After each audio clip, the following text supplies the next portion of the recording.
Our project uses OpenGL to showcase the gravitational lensing and accretion disk of a Schwarzschild black hole. We utilize fixed interval Raymarching in our approach, which sends rays into the scene from the camera that travel at set intervals as opposed to the minimum distance to the closest object, as they usually do.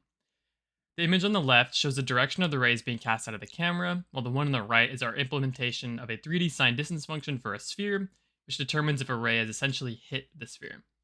For our simulation, we set out to model how gravity bends light. So while general relativity uses geodesic equations, we explored a simpler Newtonian route. We even experimented with a pseudo-Newtonian potential, which better approximates effects near a black hole, but we couldn't fully implement it. Instead, my teammate Jake has chosen to use a classic inverse square law, where we apply a 1 over r squared gravitational pull to each ray at every time step. This gradually bends their paths, which produces a really visual, convincing black hole lensing effect. This process is called gravitational lensing, and it results in light being warped around the black hole.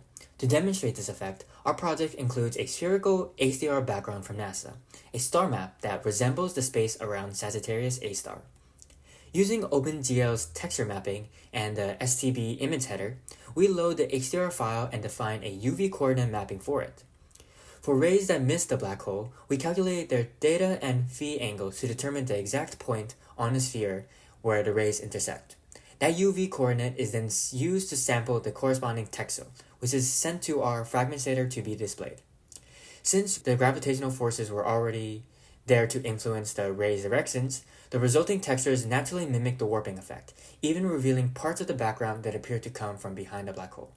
One of the more noticeable parts of our model is the accretion disk, which is the incredibly hot material that swirls around the black hole. It may look like the accretion disk wraps around the top and bottom, however, this is simply due to gravity pulling the rays toward the backside of the disk. We define this disk as an analyst in the XZ plane, additionally adding noise in the Y and XZ directions to give it some volume and circular effects. To add interactivity to our project, we added input processing logic and used the GLFW library to use the lookat transform and enabled the user to use the WASD, space, and shift keys to fly the camera around and pan their view by using the mouse, allowing for a clearer and closer view of our simulated black hole.